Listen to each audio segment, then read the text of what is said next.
Tolong, Pak, anak perempuan saya sedang sakit. Antar saya sejauh Bapak bisa saja. Tolong. Pria itu menatap dari atas sampai bawah, menatap Nadia Kartika, menatap bayi kecil di pelukannya, lalu memandang hujan deras di luar dan berkata dingin, "Saya tidak memberi tumpangan kepada orang asing. Urus sendiri." Kata-kata itu menggema di jalanan dingin pada sore hujan lebat itu. Dan apa yang akan terjadi beberapa menit kemudian akan mengubah hidup Nadia Kartika selamanya. Nadia Kartika berjalan menembus hujan sambil menggendong bayinya yang sakit. Di dalam dompetnya hanya ada uang pas-pasan untuk membeli popok dan susu. Tidak tersisa sedikit pun, bahkan untuk naik angkot. Naik taksi online pun mustahil. Maka ia terus melangkah di trotoar sambil memeluk erat Laras Kartika di dada. Baru berusia 3 bulan, demam tinggi, mata terpejam lemah, tubuh kecilnya panas. Ia baru pulang berjalan kaki dari IGD rumah sakit. Bukan karena pilihan, melainkan kenyataan hidup. Jaket basah menempel di tubuhnya, kaki terendam air di dalam sepatu lama satu-satunya yang masih layak dipakai. Air matanya jatuh di pipi, bercampur dengan air hujan. 6 bulan sebelum malam itu, ia kehilangan suaminya. Bayu Saputra bekerja di perusahaan konstruksi. Ia meninggal dalam kecelakaan kerja ketika balok baja jatuh terlalu cepat sebelum siapapun sempat menolong. Saat itu Nadia Kartika sedang hamil 4 bulan. Lalu suatu pagi ia terbangun tanpa suami, tanpa penghasilan, tanpa apapun. Persalinannya terjadi di rumah sakit umum setelah penantian panjang dan rasa sakit luar biasa. Ketika akhirnya ia menggendong putrinya, ia menangis. Bukan karena bahagia. Ia menangis karena bayi itu terlalu indah untuk dunia yang begitu kejam. Ia menamai putrinya Laras Kartika, nama yang dipilih Bayu Saputra saat tahu dirinya akan menjadi ayah. Dalam bulan-bulan berikutnya, Nadia Kartika mencoba segalanya. Mencuci pakaian orang, membuat kue untuk dijual, bekerja sebagai kasir minimarket, menjadi pembantu rumah tangga, tetapi biaya kontrakan tidak pernah menunggu. Saat surat pengusiran datang, ia bahkan sudah kehabisan air mata. Tetangganya, Ibu Ratna, wanita tua berusia 70 tahun dengan hati seluas langit, membuka pintu tanpa diminta. "Tinggal di sini selama kamu butuh, nak." Dialah satu-satunya orang yang tidak membelakanginya. Pada hari hujan itu, Laras Kartika berusia 3 bulan dengan demam hampir 40 derajat. Nadia Kartika pulang berjalan kaki dari rumah sakit karena tak punya uang bahkan untuk naik bus. Saat itulah hujan makin deras dan Laras Kartika mulai menangis. Tangisan lirih bayi sakit yang merobek hati ibu manapun. Nadia Kartika berhenti di bawah pohon, tetapi sia-sia. Hujan terlalu deras. Ia menoleh ke kanan dan kiri jalan yang sepi, lalu melihat sebuah mobil besar hitam berkilau meski diguyur hujan, berhenti tepat di lampu merah di depannya. Ia ragu sejenak, menelan harga dirinya bulat-bulat, lalu mendekat. Meski tak mengenal siapapun di dalamnya, kebutuhan jauh lebih keras daripada gengsi. Ia mengetuk jendela dengan tangan gemetar. Kaca turun sedikit, cukup untuk pria elegan di dalam mobil melihat dirinya, melihat Laras Kartika, melihat hujan di luar. "Tolong, Pak, anak perempuan saya sedang sakit. Antar saya sejauh Bapak bisa saja, tolong." Pria itu kembali menatap dari atas sampai bawah, menatap bayi kecil itu, menatap hujan, lalu berkata, "Saya tidak memberi tumpangan kepada orang asing. Urus sendiri." Kaca mobil mewah itu naik perlahan. Lampu hijau menyala. Mobil itu pun melaju pergi. Nadia Kartika berdiri diam di tengah hujan sambil memeluk Laras Kartika yang menangis, dengan sepatu lamanya yang basah kuyup dan hati yang lebih berat daripada pakaian di tubuhnya. Mobil itu makin jauh hingga lenyap, meninggalkannya sendirian tanpa satupun orang menoleh ke belakang. Pria itu bernama Arman Wijaya, 32 tahun, pemilik salah satu perusahaan teknologi terbesar di Jakarta, tipe lelaki yang tidak pernah sekalipun bingung dari mana makanan berikutnya akan datang. Ia memandang Nadia Kartika dari celah jendela mobil, dan yang ia lihat bukan seorang ibu putus asa dengan bayi sakit di tengah hujan. Bagi Arman Wijaya, ia hanya melihat seseorang yang bisa membuat jam makan malamnya terlambat. Ia menoleh ke ponselnya, mengabaikan semuanya, lalu pergi. Nadia Kartika tiba di rumah dalam keadaan basah kuyup, kaki terasa sakit, napas tersengal. Ia meletakkan Laras Kartika di tempat tidur sederhana, lalu duduk di lantai dengan punggung bersandar pada dinding yang dingin. Kesunyian kamar itu berbeda dari semua kesunyian yang pernah ia rasakan. Itu adalah sunyi yang menyakitkan, menekan dada, membuat seseorang menatap langit-langit dan bertanya dalam hati, "Sampai kapan?" Ia duduk begitu lama hingga tak tahu berapa waktu berlalu. Lalu di tengah sunyi yang retak itu, ia mengambil keputusan. Ia tidak akan membiarkan dunia terus menginjak dirinya seolah ia tidak ada. Ia belum tahu bagaimana caranya, belum tahu kapan waktunya, tetapi ia akan berkembang, akan belajar, akan bekerja, akan menang. Bukan karena marah, bukan demi balas dendam, melainkan karena Laras Kartika pantas memiliki ibu yang lebih besar daripada semua rasa sakit ini. Malam itu, ia membuat janji diam-diam bahwa suatu hari pria itu akan mengingat dirinya dengan cara paling tak terduga. Ada orang yang jatuh ke dasar sumur lalu menemukan lumpur. Nadia Kartika justru menemukan tangga. Bulan-bulan pertama sangat berat. Laras Kartika menangis setiap tengah malam dan Nadia Kartika selalu bangun. Rutinitas itu melelahkan, hanya seorang ibu yang mengerti. Ia mengayun putrinya dengan mata setengah terpejam sambil menyenandungkan lagu yang dulu dinyanyikan ibunya saat ia kecil. Kadang ia ikut menangis pelan agar tidak menakuti anaknya. Namun pagi hari ia bangun lagi. Ibu Ratna menjaga Laras Kartika sementara. Nadia Kartika bekerja. Ia membersihkan kantor, menjadi petugas kebersihan, mencuci pakaian orang lain.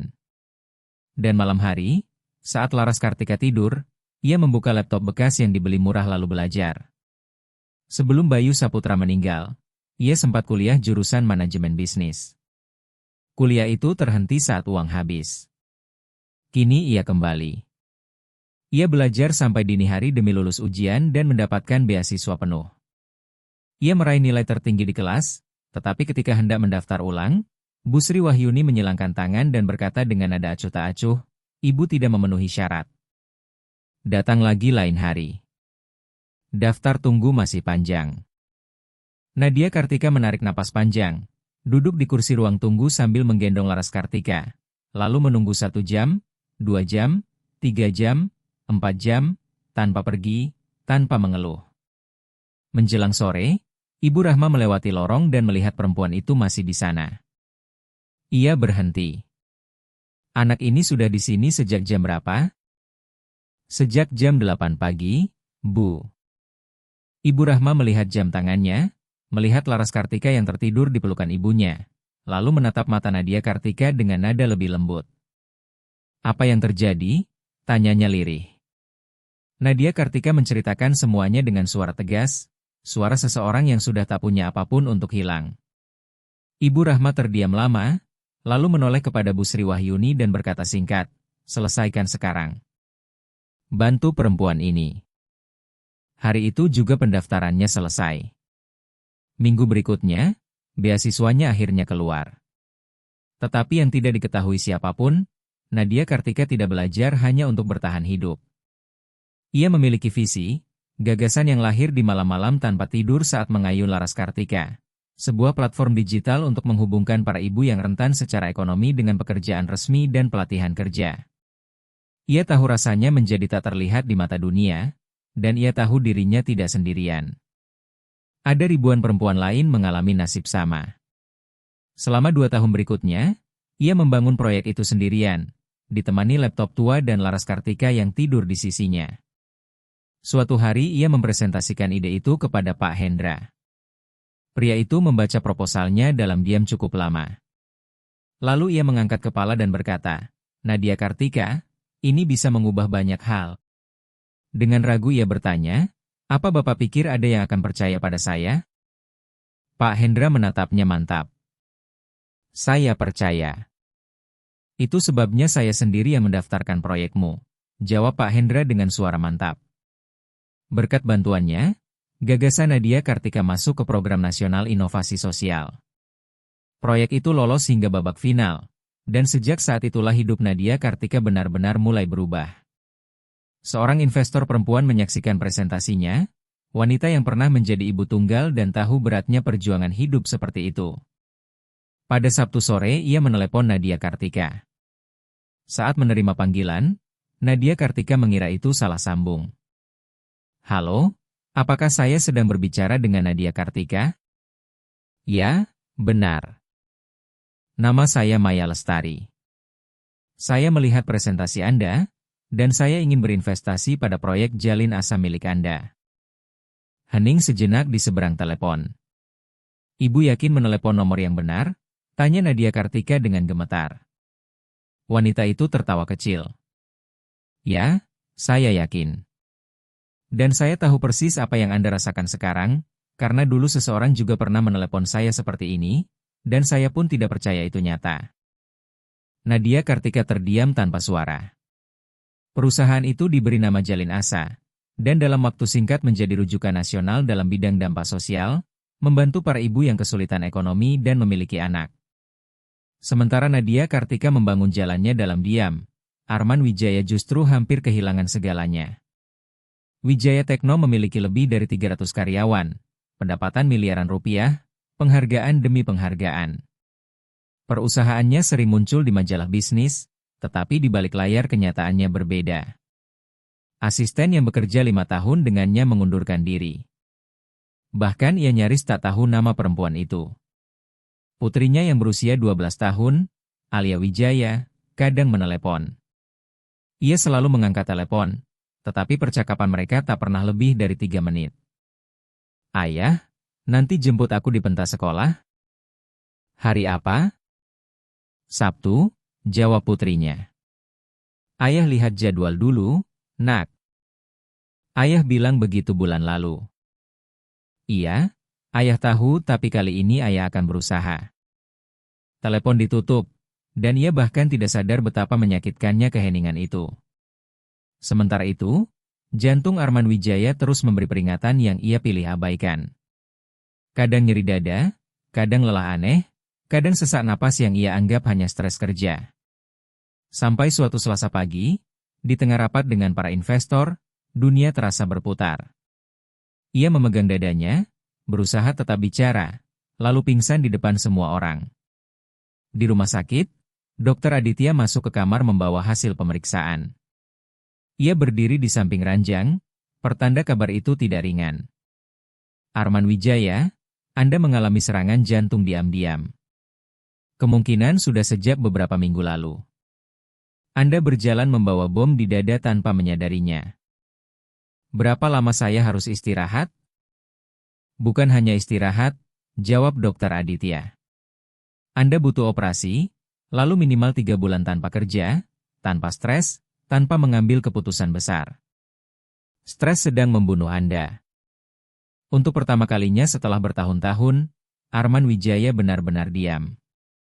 Saat dokter keluar, ia sendirian di kamar putih itu, menatap langit-langit, mendengar bunyi monitor jantung yang menjadi satu-satunya bukti bahwa ia masih hidup. Tidak ada siapapun yang bisa dipanggil. Selama bertahun-tahun membangun kerajaannya, ia justru menjauhkan semua orang. Keserakahan dan kesombongan telah mengalahkan segalanya. Mantan istrinya menelepon hanya karena merasa wajib. Putrinya mengirim pesan singkat, "Senang ayah baik-baik saja." Rekan bisnis mengirim bunga dengan kartu perusahaan. Tidak seorang pun datang menemaninya. Benar-benar tidak ada, bahkan keluarganya sendiri. Dan di dalam sunyi rumah sakit itu, untuk pertama kali Arman Wijaya merasakan beratnya hidup yang dihabiskan untuk membangun benda, tetapi menghancurkan manusia. 3 minggu kemudian ia keluar dari rumah sakit dengan banyak pantangan, daftar obat-obatan, larangan stres, dan perusahaan yang sedang sekarat menunggunya. Wijaya Tekno sedang tenggelam. Kontrak hilang, berita buruk bermunculan, gugatan tenaga kerja, investor mengancam mundur. Dewan direksi sudah mengambil keputusan, harus segera memakai konsultan eksternal. Arman Wijaya menolak. "Semua masih terkendali." "Tidak," kata Pak Surya sambil menatap matanya tajam. "Sama sekali tidak." Pak Surya menatap mata Arman Wijaya tanpa berkedip lalu berkata, "Dan Anda tahu itu." Setelah itu Dewan Direksi mengambil keputusan tanpa meminta persetujuannya. Mereka menunjuk sebuah perusahaan kecil dengan hasil kerja luar biasa, ahli dalam memulihkan perusahaan yang sedang krisis serta bergerak di bidang dampak sosial bagi perempuan yang membutuhkan bantuan. Nama perusahaan itu adalah Jalin Asa. Arman Wijaya belum pernah mendengarnya. Keesokan paginya, rapat dijadwalkan pukul 9 tepat di ruang rapat utama, dan kehadiran semua pimpinan diwajibkan. Arman Wijaya datang sengaja terlambat, seperti kebiasaannya, untuk menunjukkan bahwa dialah yang berkuasa di tempat itu. Ia mendorong pintu ruang rapat lalu berhenti mendadak. Di seberang meja, berdiri seorang perempuan dengan map di tangan dan tatapan lurus mengunci matanya. Ia tidak langsung mengenalinya, tetapi ada sesuatu dalam tatapan itu, keteguhan dan ketenangan yang terasa asing namun kuat. Perempuan itu menunggu ia masuk, menunggu ia duduk, lalu berkata dengan suara tenang seperti seseorang yang telah mengulang kalimat itu ribuan kali di dalam hati. Selamat pagi. Nama saya Nadia Kartika, dan saya datang ke sini untuk menyelamatkan perusahaan Anda. Arman Wijaya berkedip. Ada sesuatu bergerak di dalam dirinya, tetapi ia belum tahu apa itu. Rapat berlangsung 2 jam. Nadia Kartika menjelaskan setiap data dengan ketepatan luar biasa. Setiap masalah perusahaan disertai solusi. Setiap krisis disertai jalan keluar. Dewan Direksi tercengang. Arman Wijaya hampir sepanjang waktu hanya diam. Dan semua orang menyadari, diamnya bukan karena menolak, melainkan karena mulai mengenali sesuatu. Ia tahu persis apa yang sedang terjadi di perusahaan itu dan tahu cara memperbaikinya. Saat rapat selesai, para anggota Dewan berdiri dan menyalami Nadia Kartika. Kerjasama dinyatakan resmi. Arman Wijaya masih terpaku di kursinya. Nadia Kartika mulai merapikan berkasnya perlahan tanpa tergesa. Saat itulah ia bicara untuk pertama kali sejak perempuan itu masuk ruangan. Kita pernah bertemu sebelumnya. Nadia Kartika berhenti. Ia tidak langsung mengangkat kepala. Ia menarik napas sekali, 2 kali, lalu menatapnya. Ya, kita pernah bertemu. Di mana? Tanya Arman Wijaya. Ia menutup map dengan tenang, menoleh ke jendela sesaat, lalu berkata dengan suara tegas milik seseorang yang tak pernah lupa, 3 tahun lalu, malam hujan deras. Saya berdiri di trotoar sambil menggendong anak perempuan saya yang baru berusia 3 bulan. Dia demam. Saya berjalan kaki berjam-jam dari rumah sakit karena tidak punya uang bahkan untuk naik bus. Arman Wijaya tak bergerak sedikit pun. Uang terakhir yang saya punya hanya cukup untuk membeli popok dan susu anak saya. Mobil Anda berhenti di lampu merah tepat di depan saya. Kesunyian jatuh di ruangan itu, berat dan menyesakan. Jenis sunyi yang dirasakan semua orang tetapi tak bisa dijelaskan. Wajah Arman Wijaya memucat. Kenangan itu mulai kembali. Hujan deras, lampu merah, seorang perempuan membawa bayi.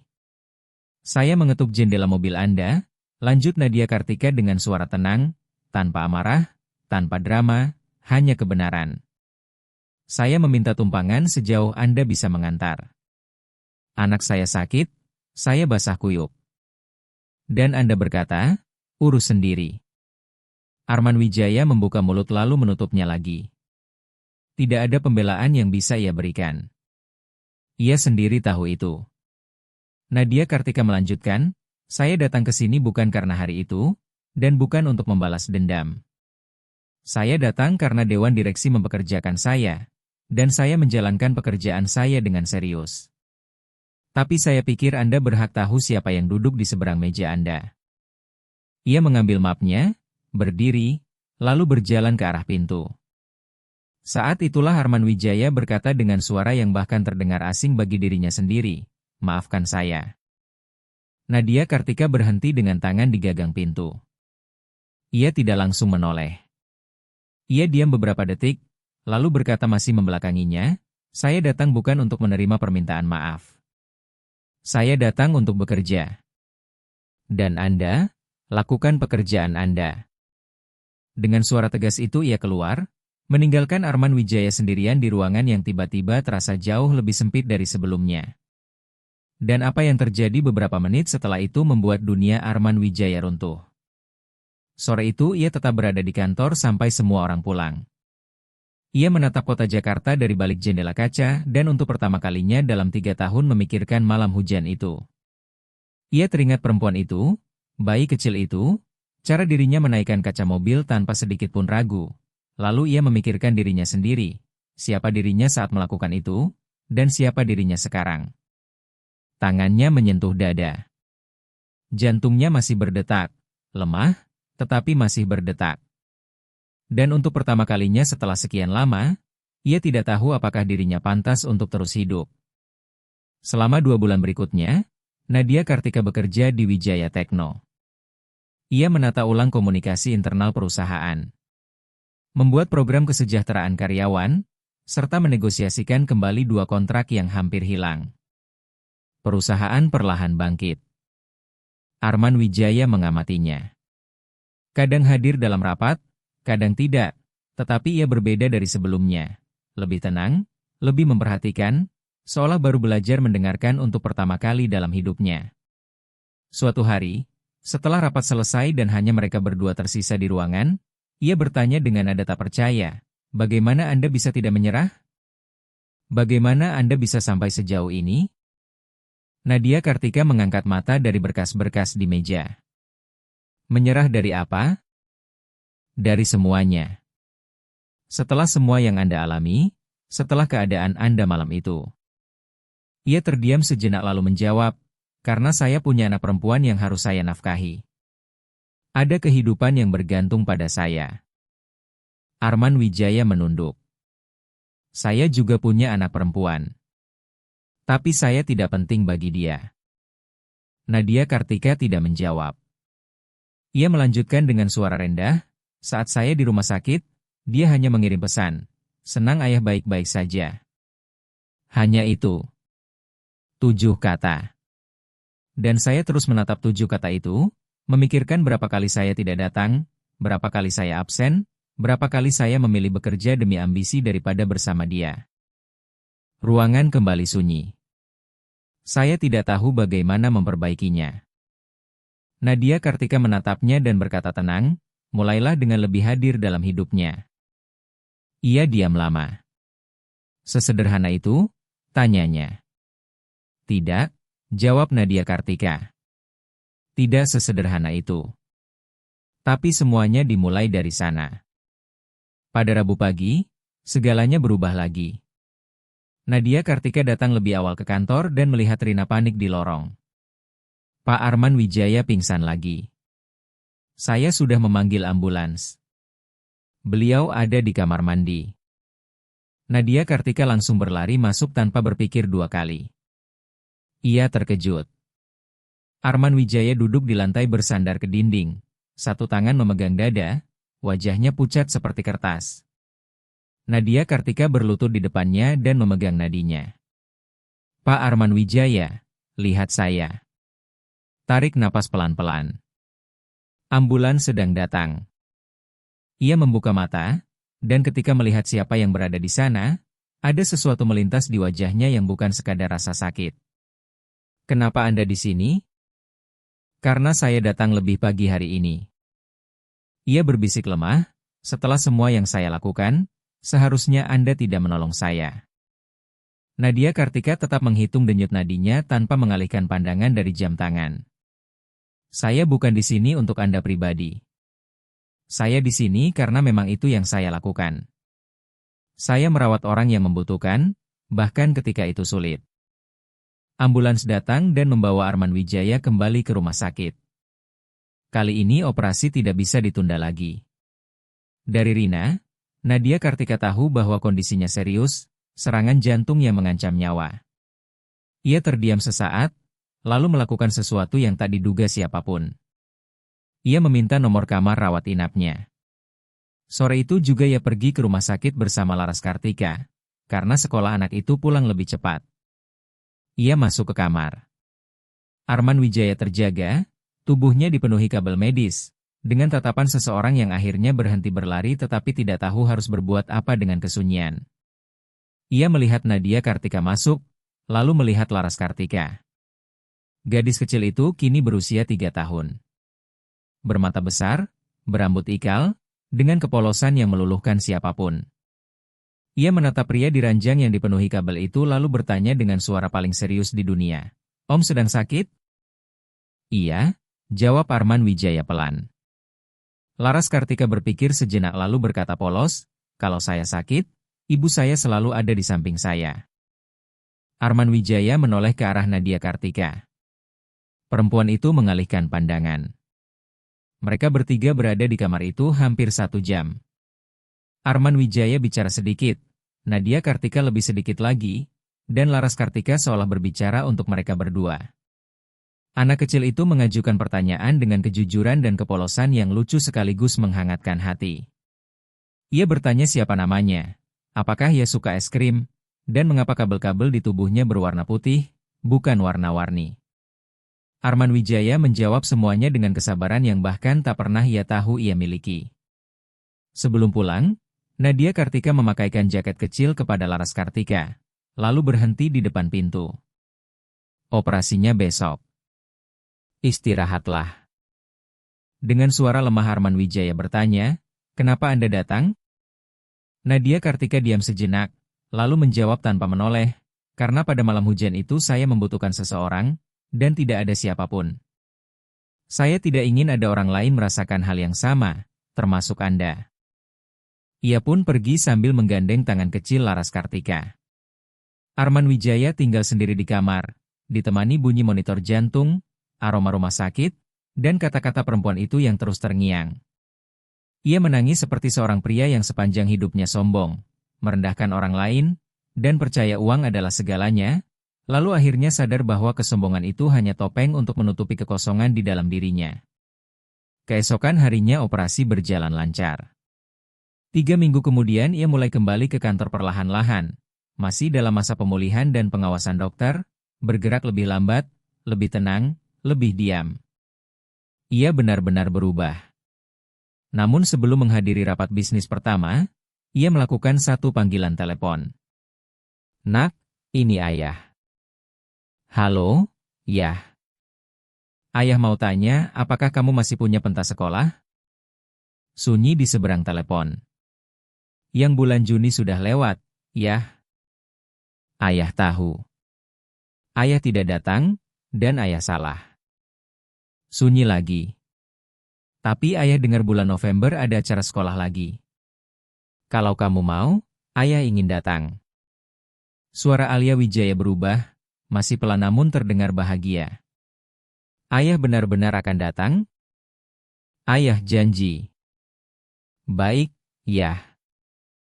Hanya 2 kata. Tetapi bagi Arman Wijaya, 2 kata itu terasa seperti seluruh dunia akhirnya masuk akal kembali. Pada minggu yang sama, ia mengumpulkan dewan direksi dan melakukan hal yang tak diduga siapapun. Saya ingin mengusulkan kerja sama permanen dengan Jalin Asa. Para anggota dewan saling pandang. Ia melanjutkan, dengan investasi nyata, fasilitas nyata, dan program kerja bagi para ibu yang rentan secara ekonomi di perusahaan kita. Gaji layak, jam kerja fleksibel, serta daicar rekanan. Seseorang menyela, itu biaya besar. Akan mahal bagi perusahaan. Arman Wijaya menjawab mantap, bukan biaya. Itu investasi. Beberapa hari kemudian, usulan itu disetujui. Setelah rapat, ia berjalan ke ruangan tempat Nadia Kartika bekerja, mengetuk pintu, lalu masuk. Nadia Kartika mengangkat kepala dari tumpukan berkas, sementara ia berdiri diam di ambang pintu beberapa detik. Anda tidak perlu datang menjenguk saya di rumah sakit. Anda bisa saja menghancurkan saya di depan umum. Anda punya alasan yang sangat cukup. Nadia Kartika meletakkan penanya di meja.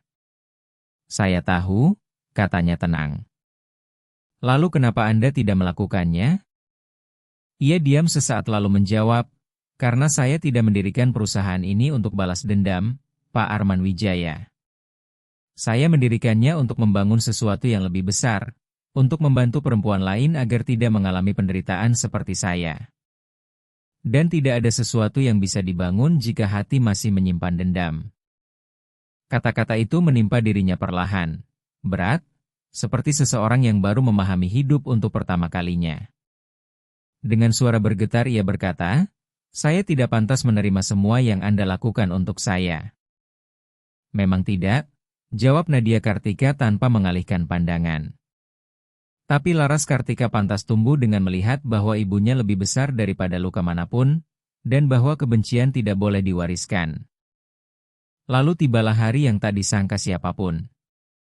Beberapa bulan kemudian, dalam sebuah acara penghargaan dampak sosial bagi mereka yang membantu perempuan seperti dirinya dulu, Nadia Kartika naik ke panggung. Aula penuh sesak oleh kamera televisi, pejabat, dan wartawan. Ia menerima piala penghargaan, menatap hadirin, menarik napas panjang, lalu berkata, "Ada satu hari yang tidak pernah saya lupakan, hari yang mengubah hidup saya. Saat itu saya berdiri di tengah hujan sambil menggendong anak perempuan saya yang sedang sakit, tanpa uang, tanpa harapan, lalu ada suara di dalam diri saya yang berkata, 'Bangkitlah.' Saya tidak tahu dari mana suara itu datang, tetapi suara itu terus berkata, 'Bangkitlah.' Dan saya pun bangkit, karena jauh di dalam hati saya tahu itu adalah Tuhan yang sedang berbicara kepada saya. Nak, jangan menyerah. Kamu lebih kuat daripada yang kamu kira." Beberapa orang di hadirin terdiam, sebagian lain mulai meneteskan air mata. Nadia Kartika melanjutkan, "Dan hari ini saya ingin meninggalkan pesan itu untuk Anda semua. Untuk Anda yang sedang berada di hari hujan Anda sendiri sekarang, percayalah, semua ini akan berlalu. Tuhan bersama Anda, dan apa yang akan Anda raih nanti akan jauh lebih besar daripada semua yang pernah Anda kehilangan." Di antara hadirin, Arman Wijaya berdiri sambil bertepuk tangan. Air mata mengalir di matanya tanpa ia sembunyikan.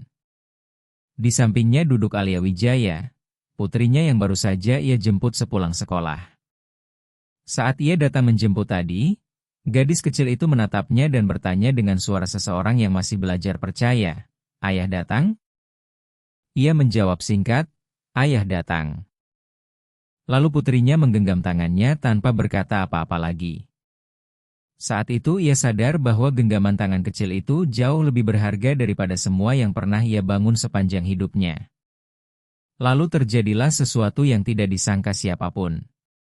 Laras Kartika, yang duduk di samping ibunya di atas panggung, menatap ke arah penonton, mencari dengan mata kecilnya sampai menemukan Arman Wijaya, lalu melambaikan tangan mungilnya kepadanya. Ia masih mengingat pria itu dari rumah sakit. Tangan kecil yang terbuka dan polos itu, seperti hanya bisa dilakukan anak-anak, tanpa menyimpan dendam, tanpa memahami beratnya makna tindakan itu, tanpa sadar bahwa ia sedang memberi maaf atas sesuatu yang ibunya bahkan tidak pernah meminta balasan maaf. Arman Wijaya menundukkan kepala lalu menangis sungguh-sungguh, seperti belum pernah ia lakukan sebelumnya. Tangisan yang hanya keluar ketika seseorang akhirnya mengerti seberapa besar kesalahannya dan seberapa besar kesempatan yang masih tersisa untuk berubah. Alia Wijaya menatap ayahnya dan bertanya pelan, "Ayah tidak apa-apa?" Ia mengusap air matanya. "Ayah baik-baik saja, Nak." "Lalu kenapa ayah menangis?" Ia menoleh kepada putrinya dan berkata lembut, "Karena ayah baru belajar sesuatu yang sangat penting, Nak." "Apa itu?" tanya gadis kecil itu penuh rasa ingin tahu. Arman Wijaya tersenyum. "Orang paling kuat di dunia bukanlah orang yang tidak pernah jatuh. Orang paling kuat adalah orang yang bangkit lagi dengan iman dan harapan. Dan lebih kuat lagi, orang yang bangkit lalu masih mau mengulurkan tangan kepada orang yang pernah menjatuhkannya, seperti yang dilakukan Nadia Kartika." Tamat. Jika kisah ini menyentuh hati Anda, saya senang membaca pendapat Anda. Tulis di kolom komentar. Dukung cerita keluarga drama, dan aktifkan lonceng notifikasi untuk menyaksikan kisah-kisah menyentuh lainnya. Sampai jumpa di cerita berikutnya.